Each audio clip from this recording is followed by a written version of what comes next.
Bien, bonjour à tous. Je tiens à remercier les organisateurs de Mixed Days pour me permettre de présenter ici, pardon, de présenter devant vous mes travaux de thèse. Donc, je suis sur la fin de ma thèse et ces travaux ont porté sur la prédiction de gènes de synthèse d'exopolysaccharides bactériens. Donc, cette thèse est une thèse CIFRE, donc en collaboration avec le laboratoire du LEMIR au CEA et aussi avec l'entreprise de Biointrant, qui est une spin-off du LEMIR, qui ont financé ces travaux. En plus de ça, on a été en collaboration avec d'autres chercheurs, notamment Nicolas Thérapon de la FMB, donc un laboratoire de Lumini. Alors, en toute chose, je présente à peu près nos travaux à Biointrant et au Lémir. Donc, on s'intéresse à l'étude des plantes, notamment des plantes de l'agriculture. Et surtout, on s'intéresse au microbiote qu'on retrouve dans les racines ou dans la rhizosphère. Pour ça, on a déjà vu, on peut étudier le microbiote par le métabarcoding, ou alors nous, on préfère aussi cultiver les bactéries. Et surtout, on étudie les interactions entre les plantes et les bactéries, surtout pour étudier les bactéries phytobénéfiques. Alors, les bactéries sont phytobénéfiques puisque on a étudié depuis longtemps que quand on inocule une bactérie phytobénéfique dans les racines d'une plante, on voit une augmentation de la croissance des plantes, donc que ce soit de la croissance racinaire ou des feuilles, mais aussi on a une résistance des plantes face à la sécheresse et face aussi à différents stress salins. Et ces différents effets phytobénéfiques sont dus d'une part à la synthèse d'hormones de plantes par les bactéries qui va améliorer la croissance des racines, mais aussi une amélioration de la nutrition. L'inoculation peut permettre aussi de modifier le microbiote de la racine des plantes et donc qui va à son tour améliorer la plante. Et enfin, ce dont on va parler aujourd'hui, c'est aussi dû à la synthèse d'exopolysaccharides. Alors les exopolysaccharides, ce sont des très longs polymères de haut poids moléculaire qui vont former une matrice mucoïde autour de la cellule et qui d'une part va lui servir à adhérer aux surfaces, donc de former des biofilms. Et ces surfaces peuvent être notamment les racines. Donc les bactéries servent de cet exopolysaccharide pour coloniser les racines, vraiment être attachées sur la surface des racines. En plus de ça, on a trouvé un rôle de protection des bactéries et de surcroît les racines face à la dessiccation, puisque ces polymères sont formés de polymères de sucre qui sont hydrophiles, donc l'eau va rester capturée dans ces polymères. Et on a aussi des effets de protection face à des antibiotiques, au sel, face à la prédation aussi. Ce polymère sert aussi, permet à la bactérie dans ce polymère de mieux croître, notamment comme un stockage de différents nutriments, mais aussi permettre de contrôler l'environnement autour de la cellule pour permettre des réactions enzymatiques bien précises. En plus de ça, il existe aussi des bactéries qui sont symbiotiques, donc qui vont rentrer dans les racines et former des nodosités. Et il s'avère que ces bactéries-là, si elles ne produisent pas d'exopolysaccharides, elles ne survivent pas lors de la mise en place de la symbiose et non plus ne survivent pas lors de la symbiose avec ces bactéries, avec ces plantes. En plus de ça, dans un environnement de sol, le sol est fragmenté en petites particules et ces particules sont collées entre elles pour former des agrégats de différentes tailles. Et le fait que l'exopolysaccharide adhère aux surfaces, donc aux surfaces racinaires, il peut aussi adhérer aux différents agrégats et vient restructurer le sol, ce qu'on appelle la cimentation. Et cette restructuration va augmenter la porosité du sol et donc va avoir des flux plus importants de l'eau, de nutriments, qui va d'une part grandement impacter le microbiote du sol et le microbiote des racines, mais aussi augmenter la nutrition des racines et donc une augmentation de développement racinaire des plantes. Et donc c'est avec tout ça que, en plus de ça, les exopolysaccharides sont des polymères qui sont très difficilement dégradés dans un environnement. Et donc on a un stockage de carbone dans les sols, de par l'augmentation des racines et par l'exopolysaccharide. C'est en ça que ces EPS sont très intéressants pour nous, donc à Biointrant et aussi au Lémir, dans tout ce qui est un contexte environnemental.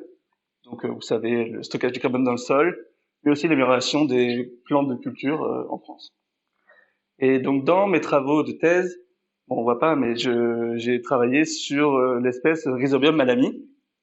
Donc, cette espèce de Rhizobium est une bactérie du sol qui a été isolée de racines ou de rhizosphères de tournesol ou de colza, de l'arabette.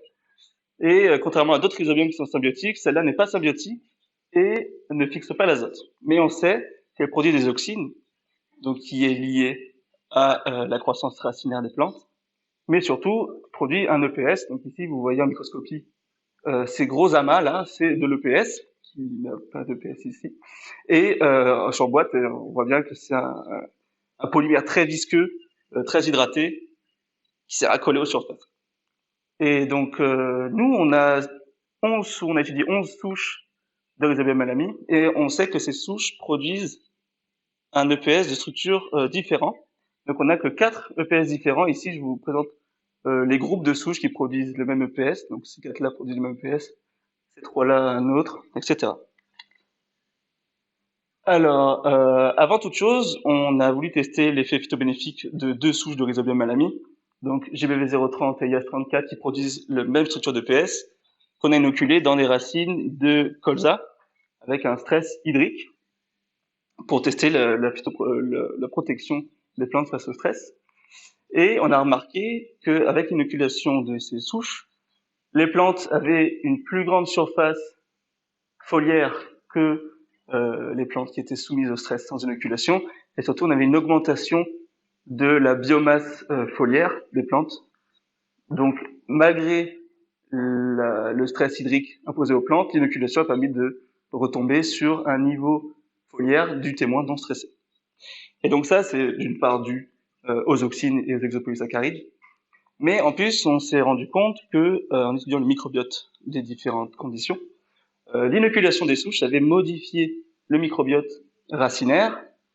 Par exemple, avec l'inoculation de GBV030, on a noté une augmentation de l'abondance de flavobactéries, par exemple, et, et d'autres bactéries dont on sait qu'ils ont un rôle phytobénéfique. Donc c'est pourquoi l'effet phytobénéfique de l'inoculation sur la plante est d'une part dû à une action directe des produits de la bactérie, mais aussi un effet indirect dû au changement du microbiote. Alors maintenant, je vais parler plus en détail des exopolysaccharides. Donc en fait, là, je vous présente la structure des membranes gram négatives, donc avec la membrane cellulaire, la membrane externe, et vous voyez ici des petites chaînes de sucre. Donc ça, ce sont des polysaccharides, et sur une membrane cellulaire, il y en a 3 types. Donc les lipopolysaccharides qui sont ancrés dans la membrane, les polysaccharides capsulaires qui sont quand même maintenus au niveau de la membrane par des protéines ou des lipides, et enfin les exopolysaccharides, eux, qui sont exportés à la cellule, qui vont s'entremêler dans l'environnement et former cette matrice. Donc ces polymères-là sont, comme je l'ai dit, très durs à dégrader. Dans un environnement de sol, ça met à peu près 6 mois à être dégradé par d'autres bactéries, et on a vu les diverses fonctions, notamment celle de produire une matrice. Alors à Bienentrant, nous, et aussi au Lémire, on possède une grande collection de bactéries dont on séquence le génome aussi avec la technologie NanoPore. Et à la suite de ça, on annote fonctionnellement les génomes, on crée nos bases de données, et on va chercher dans ces génomes des fonctions d'intérêt. On peut aussi comparer différents génomes en termes de protéomes, ou directement comparer le génome, la séquence totale. Et ça nous permet à nous de sélectionner des candidats en fonction des fonctions d'intérêt qui nous intéressent à tester sur une plante. Et aussi, on peut prendre des candidats qui ont le même génome ou qui ont des génomes différents, en se disant on va tester des bactéries qui ont des effets différents pour tester sur plante. Et donc, nous, notre credo, c'est vraiment de prédire les potentielles actions des bactéries avant de les tester sur plante et de trouver des candidats au moins pour avoir des produits à proposer aux agriculteurs de France pour l'agriculture.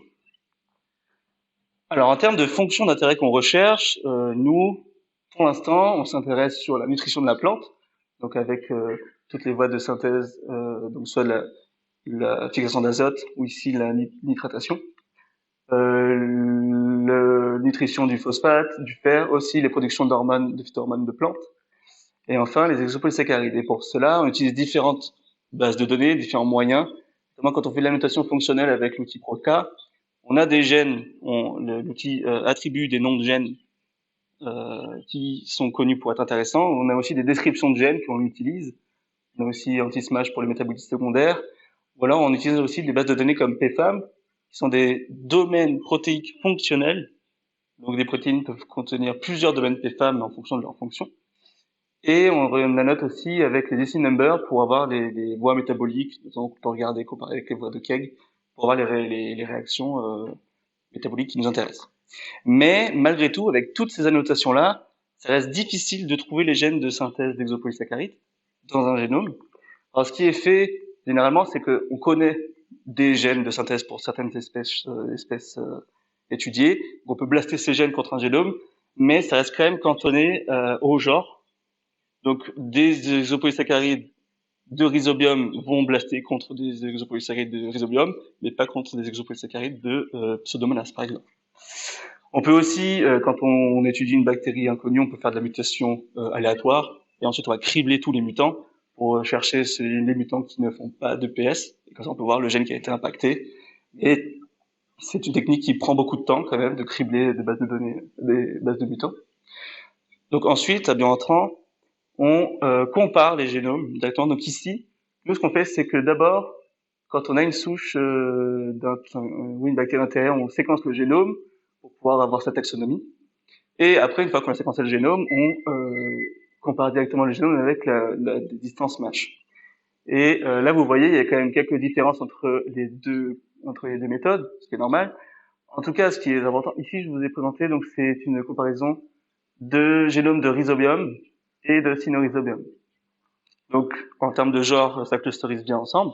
Mais par exemple, avec le CZS, ici, on a le CZS de rhizobium faveluxi qui se retrouve au milieu des CZS de cynorhizobium. Bon, évidemment, en fonction de la méthode d'alignement, le choix des CZS, et la méthode de phylogénie, on peut avoir ce genre d'erreur. C'est pas très grave. Ensuite, ici, vous avez tous les rhizobium Leguminosarum, Phaseoli et Pli, qui sont que des rhizobiums symbiotiques. Leurs génomes clusterisent entre eux, mais leurs CZS, encore une fois, peuvent aller clustériser ailleurs. Et nous, nos rhizobium malami clusterisent entre elles. Et pareil, leurs CZS, là, il y a une petite erreur, donc il va ailleurs. Donc, nous, on préfère utiliser le comparaison génomique totale en disant que des génomes qui sont identiques pourraient avoir des effets phénotypiques identiques. Mais en plus de ça, on compare le protéome de différentes souches. Donc là, je vous présente une figure de mon cru de comparaison de une souche de Rhizobium malami, la souche IS34, qui est la souche de référence, face à Rhizobium leguminosarum 3841, qui est la souche de référence des leguminosarum. Et donc, à la suite d'un BLAST P, je détermine la synthénie entre les protéines au niveau du génome. Donc ici, vous avez les différentes molécules du génome. Donc le chromosome, 2 plasmides. Ici, leguminosarum a un chromosome, 6 plasmides. Et on peut voir ici la synthénie entre les protéines tout au long du génome, qui est plus ou moins bien conservée. Ici, vous avez la quantité de gènes spécifiques qui ne matchent pas avec le génome d'en face. Alors que pour deux souches de Rhizobium malami, là, la synthénie est beaucoup plus conservée. Mais malgré tout, on a quand même des différences entre ces espèces, entre ces deux souches. Donc voilà, nous, on utilise ces différentes méthodes pour sélectionner les candidats d'intérêt en fonction des gènes d'intérêt qu'une souche peut posséder contrairement à l'autre.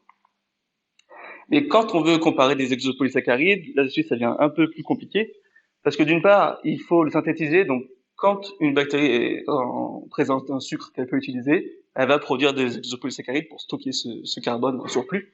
Et avec une centrifugation, on peut séparer les cellules du surnageant qui contient le PS, qui va être précipité avec du sel et de l'éthanol, qu'on peut lyophiliser. Donc on obtient un EPS pur, donc déjà ça prend du temps. Et ensuite, il faut faire des analyses chimiques poussées. Donc d'une part, une méthode pour simplement avoir la composition de l'exopolysaccharide en monosaccharide, donc avec de l'HPLC et masse spectrométrie. Et si on veut avoir la structure précise avec les liaisons entre carbone, ben là, il faut faire de la RMN bidimensionnelle. Donc ça prend du temps, ça coûte de l'argent, c'est c'est problématique. Et donc, ma thèse s'inscrit là. On possède des structures connues d'exopolysaccharides, on connaît des gènes de synthèse d'exopolysaccharides, et aujourd'hui, un génome complet est très, très facile à obtenir. Et donc, est-ce qu'on ne peut pas allier toutes ces connaissances pour tenter de créer un modèle de prédiction des gènes de synthèse d'exopolysaccharides? Donc moi, j'ai utilisé le modèle Eusebio Malami. Donc on a tous les génomes, on a les 4 structures de PS que je vais vous présenter plus en détail juste après. Et donc là, vous avez ces 4 souches. Ces 4 souches produisent cette EPS-là, cette souche tout ça produit cette EPS-là. Et nous, on s'est demandé, est-ce que des souches qui produisent le même EPS ont des structures communes dans leur génome? Est-ce que des souches qui produisent des EPS différents ont des structures différentes entre elles? Donc c'est ce qu'on a utilisé. Mais en toute chose, regardons d'abord qu'est-ce que c'est qu'un exopolysaccharide. Donc je vous ai dit que c'est un très long polymère de sucre, et ce polymère est formé de plusieurs unités répétées d'un motif, donc ce qu'on appelle le motif ou l'unité répétée. Donc celui de IAS34, il y a un galactose, 3 glucoses, des acides glucuroniques et 2 galactoses à côté. En plus de ça, ces polymères peuvent être décorés de pyruvate, d'acétate. Ici, il y a le pyruvate. On n'a pas présenté l'acétate parce que les méthodes de RMN ne permettaient pas de déterminer sa position, mais on sait qu'il y en a. Et ces différents sucres sont liés par des liaisons glycosidiques. Donc c'est très simple. C'est souvent le carbone 1 qui va aller lier au carbone 6, 4, 3 ou 2 pour avoir une liaison glycosidique. Et c'est les enzymes qui font ces liaisons sont les glycosyltransférases. Donc c'est là qu'on est allé collaborer avec le laboratoire de l'AFMB et Alumini, qui ont créé une base de données d'enzymes utilisant des carbohydrates. Et ça fait 30 ans qu'ils classifient, qu'ils annotent les génomes sur ces enzymes, qu'ils appellent des casymes. Et donc, ils ont pu déterminer différentes familles de glycosyltransférases, mais aussi des familles de glycosylhydrolases ou polysaccharides liases qui, elles, dégradent les liaisons osidiques au lieu de les créer. Et donc, comment est formée une unité répétée? Alors, d'abord, il y a une première étape. Un monosaccharide est lié sur un lipide. Donc, cette protéine-là, PSSA, c'est pas un IGT, parce que glycosyltransférase lie 2 sucres entre eux. Là, c'est un sucre sur un lipide. Donc, SSB va agir sur ce lipide pour moduler, c'est un régulateur de la synthèse. Et ensuite, toutes les GT vont ajouter une à une les monosaccharides du motif répété. Et ce qui est important de savoir ici, c'est que une glycosyltransférase correspond à une seule liaison osidique spécifique en termes de substrat, en termes de liaison carbone-carbone. Et ce qui est intéressant, c'est que cette base de données quasi est accessible, et même lors de laboratoire permettent la notation des casymes dans un génome. À la suite de ça, je vous présente le modèle de synthèse complet d'un exopolysaccharide. Donc je vous présente le modèle WZX-WZY, donc c'est le modèle préférentiellement utilisé par les bactéries pour des polymères complexes. Donc une fois que le motif répété est créé, il doit être exporté pour faire un exopolysaccharide. Et donc, ces 4 protéines-là servent à l'exportation, et on présume que PSSL, ici, vérifie la bonne structure de l'unité répétée avant de l'exporter. C'est-à-dire que quand on mute une GT, donc ça modifie le motif, et il n'y a pas de synthèse d'exopolysaccharide. Ensuite, PSST polymérise le tout. PSSP utilise de l'énergie et fournit de l'énergie à tout le mécanisme, et PSSN exporte l'intégralité du polymère. En plus de ça, il faut produire les précurseurs de synthèse. Donc là, j'ai pu répertorier les voies métaboliques préférentielles avec les gènes d'intérêt. Ce qui est important de savoir, c'est que tous les sucres à peu près partent du glucose ou du fructose. Ensuite, on peut créer comme du rhamnose, du galactose, etc. En plus de ça, il y a aussi des protéines de décoration. Donc, comme je vous ai dit, le pyruvate, l'acétate, il y a aussi du succinate qui sert de décoration avec le polysaccharide.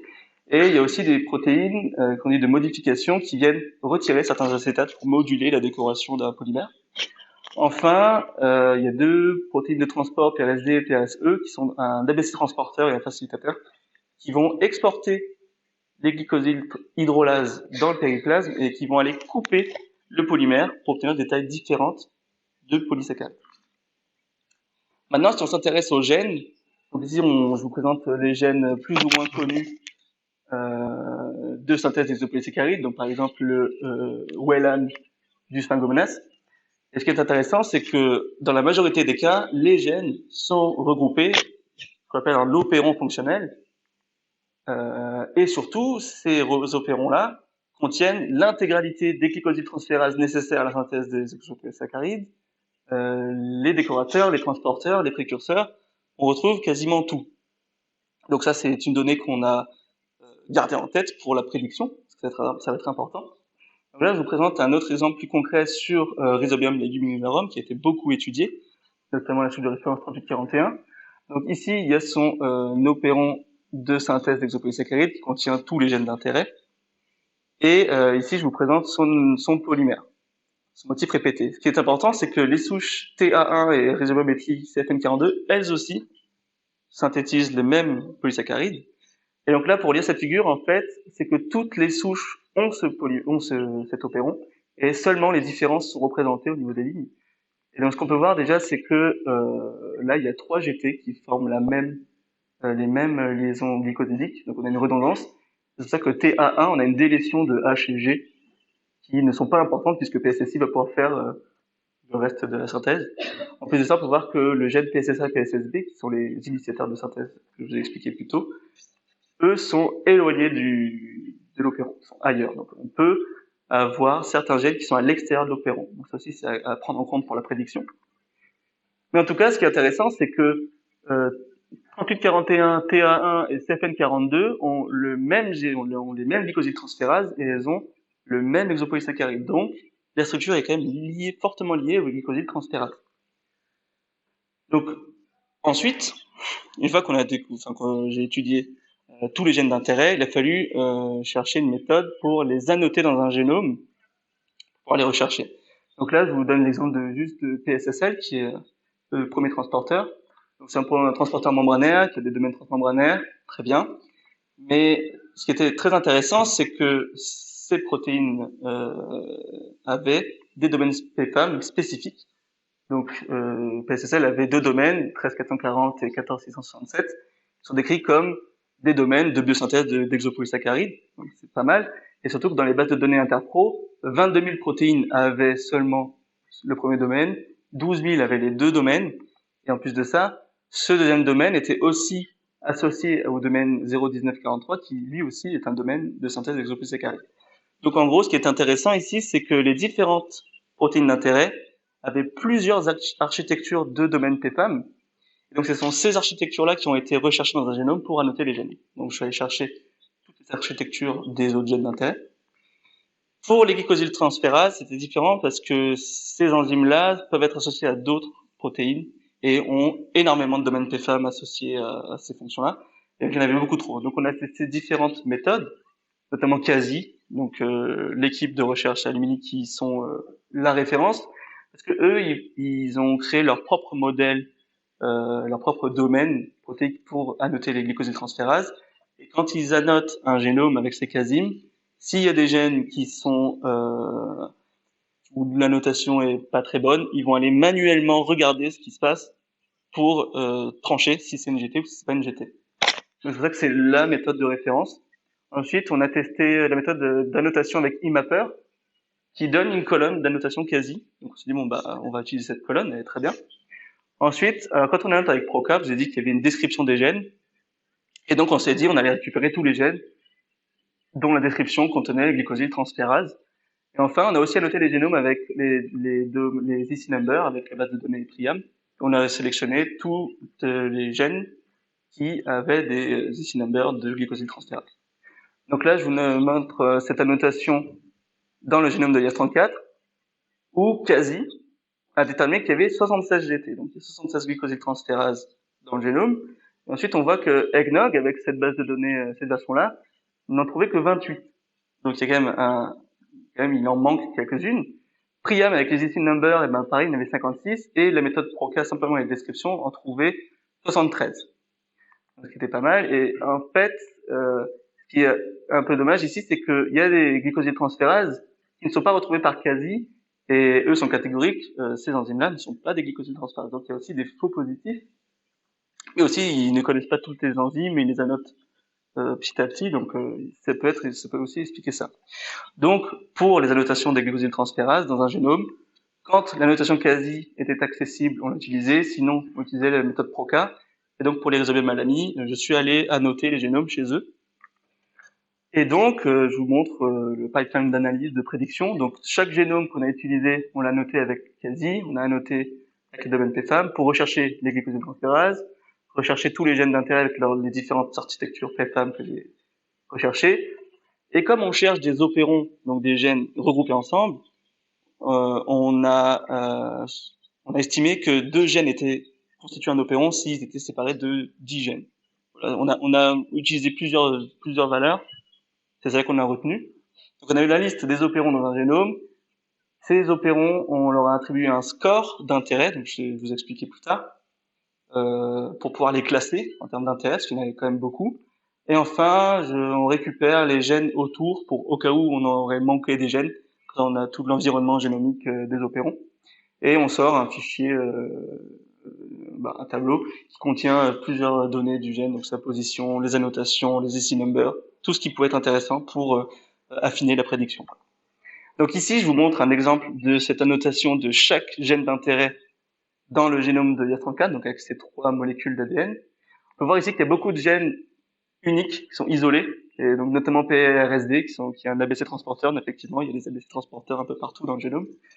Mais surtout, il y a des gènes qui sont appariés, il y a des opérons de 3, 4, 5, 6, et un énorme opéron là-haut qui contient tous les transporteurs, plusieurs glycosyltransférases, des décorateurs, donc c'est vraiment un opéron qui pourrait être potentiellement son opéron de synthèse de PS. Mais pour en être sûr et pour pouvoir le calculer automatiquement, on a décidé d'attribuer un score à chaque opéron. Donc pour cela, d'abord, on a choisi les gènes indispensables à la formation d'un exopolysaccharide, donc les glycosyltransférases, les précurseurs et chacun des transporteurs. S'il en manque un, l'exopolysaccharide ne peut pas être transporté. De toute façon, si on mute ces gènes, il n'y a pas de production d'exopolysaccharide, donc ils sont très importants. Les autres gènes, ils sont auxiliaires parce que, par exemple, les précurseurs, on a vu, et puis je vous le dis, ils peuvent être ailleurs dans le génome. Voilà, ils peuvent synthétiser les précurseurs ailleurs et puis ils sont utilisés par les glycosyltransférases. Les décorateurs, ils sont aussi auxiliaires parce qu'un EPS peut ne pas être décoré. Ça existe. Puis les transporteurs ABC, il y en a un peu partout dans le génome, donc ceux-là aussi sont auxiliaires. Donc pour tous les gènes importants, on a attribué un score de 1, voilà, c'est une valeur arbitraire. Donc il faut absolument les 4 protéines, donc au moins 4 points pour au moins avoir tous les transporteurs. Pareil pour les initiateurs, mais pour les glycosyltransférases, c'est un peu plus compliqué parce que un opéron peut avoir un nombre variable de glycosyltransférases et même il y a des opérons qui n'ont pas de transporteur et qui ont beaucoup de glycosyltransférases. Et donc si j'accordais un point à chaque glycosyltransférase, on aurait un score trop élevé alors qu'il n'est pas exporté, puisqu'il n'est pas de transporteur. Donc on a juste attribué un point s'il y avait au moins une GT. Et pareil pour les précurseurs, il peut y en avoir plus ou moins. Euh, Tout dépend des précurseurs synthétisés. Donc 0,5 points. Et pareil pour les décorateurs, il y a aussi un nombre variable. Et pas de points pour les autres pour l'instant, puisque c'est que ça n'avait pas d'intérêt sur la synthèse à part entière de l'exopolysaccharide. Donc ici vous avez un exemple. Donc pour l'opéron le plus grand de IAS34, si on applique tous les scores ici, on arrive à un score de 6, alors qu'un autre opéron ici qui contient seulement 3 transporteurs, des glycosyltransférases d'initiateurs, il est c'est un score de 5 ici. Donc on peut directement classer les opérons en fonction de leurs intérêts.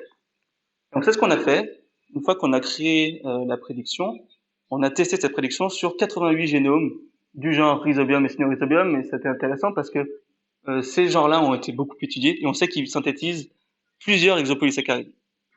Donc, par exemple, Rhizobium leguminosarum 3041, il a son opéron de synthèse de PS, un opéron de synthèse de glucomanane, qui est un autre polysaccharide exporté. Il fait de la cellulose et il fait aussi un autre polysaccharide inconnu. Cynorhizobium milioti, lui, il a 2 opérons de synthèse de PS et un autre exopolysaccharide exporté qui lui sert à réguler des pressions osmotiques. Et donc, ici, je vous ai représenté le nombre d'opérons en fonction de leur score, en fonction de leur gène d'intérêt. Donc ici, c'est la moyenne de tous les rhizobiums exclus les rhizobiums malami. Ici, vous avez tous les rhizobiums malami et ici tous les cynorhizobiums. On peut voir que dans un génome avec cette prédiction, j'ai filtré tous les opérons qui avaient un score de 0. Je voulais au moins qu'il y ait quelques gènes d'intérêt. Et ben il y a quand même 80 opérons en moyenne dans leur génome. Donc pour les regarder à la main, c'est un peu compliqué. Heureusement qu'on a attribué ce score. Et ce qui est intéressant, c'est que plus le score est élevé, moins il y a d'opérons.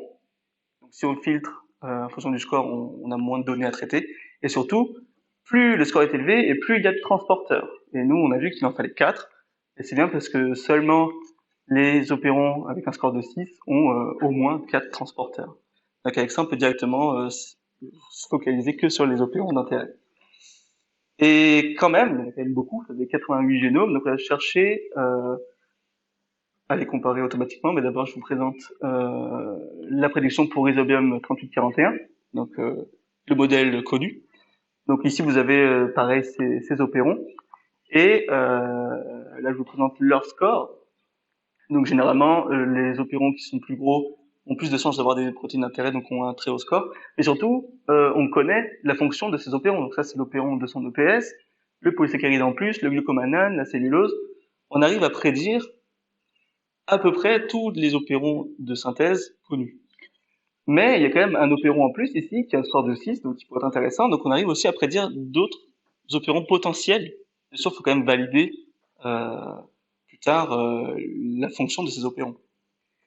Et donc, pour en revenir sur la comparaison automatique des opérons, ce qu'on a fait, c'est qu'on s'est inspiré des travaux de Holt et ses collaborateurs qui ont fait une distance de Jacquard. Une distance de Jacquard, c'est quand même simplement une comparaison de présence-absence d'individus ou de gènes.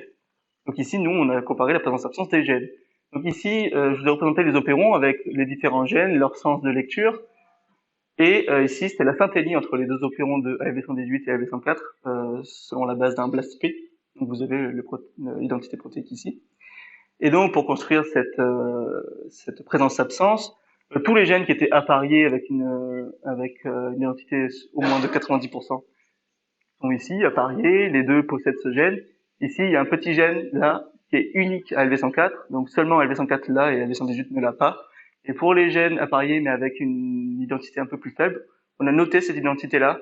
Alors normalement, la distance de Jacquard, c'est que des 0 et des 1, mais avec R, le package de Vegan qui fait la distance de Jacquard selon une modification du score de Bray-Curtis. Donc voilà, c'est pour ça que je peux mettre des valeurs entre 0 et 1. Et ça nous donne une distance de 0,27. Donc, plus une distance est proche de 0, plus les opérons sont différents, non, sont similaires, et plus la distance de Jacquard est proche de 1, plus les opérons n'ont rien à voir. Mais une distance, ça peut donner aussi une similarité. L'inverse de la distance, c'est une similarité. Et donc, on peut directement comparer avec cette valeur deux opérons ou tous les opérons de l'étude. Donc, imaginons, là, j'ai filtré que les opérons avec un score supérieur à 2 pour Rhizobium 3841, donc il y en a une dizaine. Donc, on a gardé l'opéron de PS, etc., etc. Et donc, si, imaginons, on représente chaque opéron par une petit disque ici, qu'on colore avec les nombres de transporteurs, on va voir que seul son opéron de PS possède les 4 transporteurs. Et si on veut comparer avec les autres opérons d'autres génomes, eh ben on peut utiliser les distances de Jacquard pour faire des réseaux d'interaction. Il y a différentes méthodes de représentation des distances, et c'est ça qu'on a pris. Et donc, ce qui est intéressant, c'est que si ces différents opérons clusterisent ensemble, ça veut dire qu'ils sont très proches, donc ils ont les mêmes fonctions, donc potentiellement, ces 4 génomes peuvent contiennent au moins un opéron de synthèse de PS comme celui de 3841. Donc c'est ce qu'on a fait avec les 88 génomes. Donc, effectivement, on voit des clusters d'opérons un peu partout. Certains contiennent beaucoup d'opérons avec les 4 transporteurs, d'autres moins. Et comme on a utilisé des souches de référence, on peut directement attribuer des fonctions à ces clusters. Donc là, c'est le cluster 2PS de 3841. Ces gènes PSS-AB qui sont loin, donc beaucoup de génomes ont le gène PSS-AB isolé dans leur génome. Ici, c'est l'opéron 2PS de Synorhizobium meliloti. Donc, voilà, ça nous permet de déterminer déjà que les opérons 2PS de Synorhizobium et de Rhizobium sont les seuls quasiment qui contiennent 4 transporteurs. En plus de ça, on peut facilement comparer deux génomes en disant Rhizobium alami et Rhizobium liginosarum, ils ont tous des opérons de PS, le PSSAB, le glucomannan, ici c'est représenté, les deux polymères exportés inconnus. Donc on va dire que toutes ces souches, enfin, tous ces deux génomes possèdent le même panel d'exopolysaccharides. Alors que Synorizobum melillotis, en EPS, il n'y a que Synorizobum predi ou Rhizobium faveluxi qui possèdent un opérond de type EPS Synorizobum. Donc c'est connu, hein, ça, on sait que faveluxi, il a un transfert horizontal de l'opéron de Synorizobum dans son génome. Donc on peut directement faire des comparaisons, au moins sur la diversité de polysaccharides qu'un génome peut produire. Donc là maintenant, on s'est focalisé sur l'opéron de PS de Rhizobium leguminosarum. Donc là, je vous représente une synthénie un peu plus compliquée que celle que j'ai montrée. Donc chaque génome ici, représenté là, avec son opéron de PS, avec les gènes et une synthénie entre les deux. Donc on a refait une distance de Jacquard, mais cette fois que sur les glycosyltransférases, les décorateurs et les précurseurs, puisque nous, ce qu'on voulait, c'était automatiquement classer les opérons en fonction de la structure d'EPS potentielle. Et la structure d'EPS potentielle est déterminée par les glycosyltransférases, par les décorateurs, et aussi un peu les transporteurs. Et donc, ce qu'on peut voir, c'est que avec cette clusterisation-là, les souches de Rhizobium alami sont regroupées en fonction de leur structure d'EPS connue. Pareil pour Synorizobum leguminosarum ici, on sait que TA1, FN42 et 3841 synthétisent le même exopolysaccharide.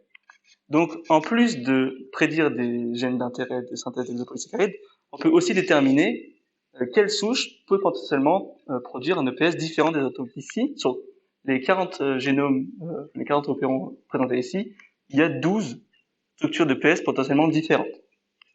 Ici, je représente que les souches, on va dire les opérons de référence en fonction des EPS connus, donc les différentes souches de Rhizobium alami, mais aussi les souches de Leguminosarum 41, CFN42 et 248, donc dont on connaît l'EPS. Et comme c'est compliqué à obtenir des structures d'EPS, on a très peu d'EPS associés à des génomes. Ça, c'est embêtant.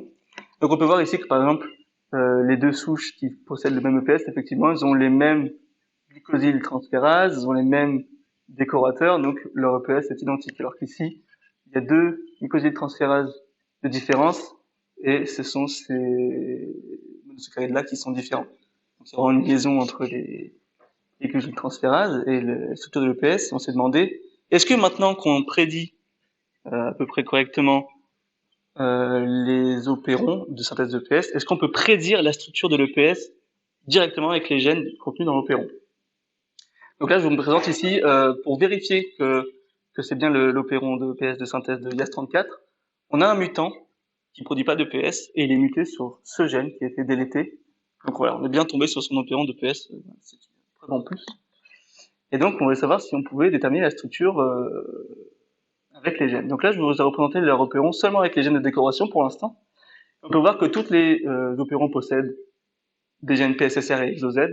Donc tous les EPS ont des acétates. Donc ici, ils sont notés. Et comme je vous l'ai dit, on n'a pas pu déterminer leur présence. On sait qu'ils sont là, mais on n'a pu déterminer la position. Et seuls, alors, YAS34 et GBV06 ont un seul gène PSSN qui représente un pyruvate. Il n'y a qu'un seul pyruvate dans leur structure. Et les souches de Rhizobium leguminosarum ont deux PSSM ou PSSK qui rajoutent des pyruvates et ils ont deux pyruvates. Donc au moins sur les décorateurs, on peut potentiellement prédire la décoration des exopolysaccharides. Pour les précurseurs, là c'est un peu plus compliqué. D'une part, on sait que ailleurs dans le génome, toutes les souches peuvent produire du galactose, du glucose et du fructose. Et en comparant, on voit que tous les opérons possèdent ces gènes-là, UNG, NOEK, NOEJR, KPK. Donc toutes peuvent produire du mannose et de l'acide hyaluronique. Bon, c'est un premier pas, mais c'est pas suffisant, puisque ici, par exemple, tout le monde produit du mannose, mais celle-là n'utilise pas de mannose. Donc en termes de précurseurs, potentiellement les souches produisent plus qu'elles n'ont besoin.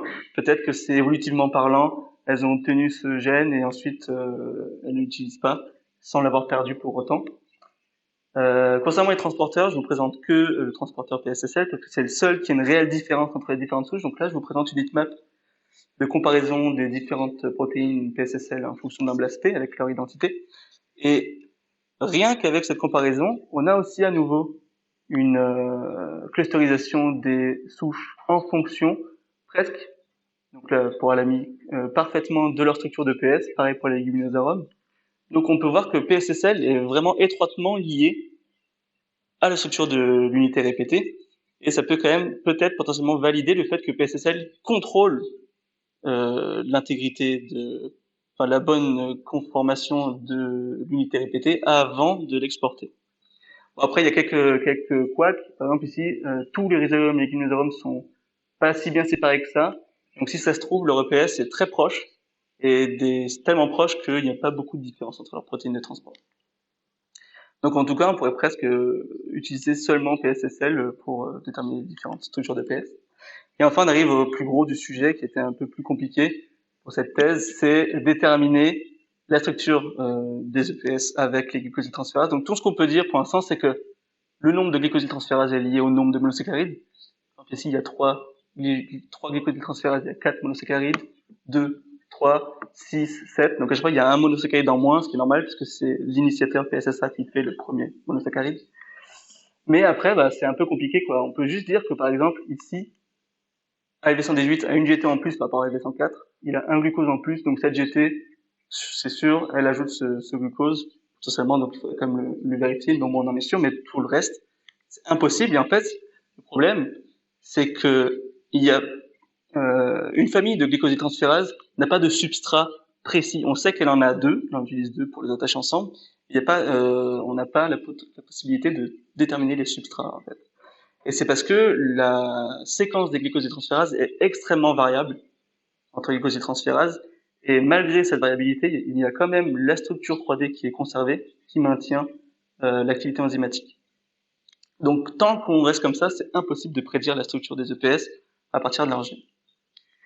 Donc ce qu'on a vu, c'est que quand même, on peut prédire plusieurs opérons de synthèse de polysaccharides. On peut les comparer entre elles, donc comparer les souches en fonction des polymères qu'elles peuvent synthétiser.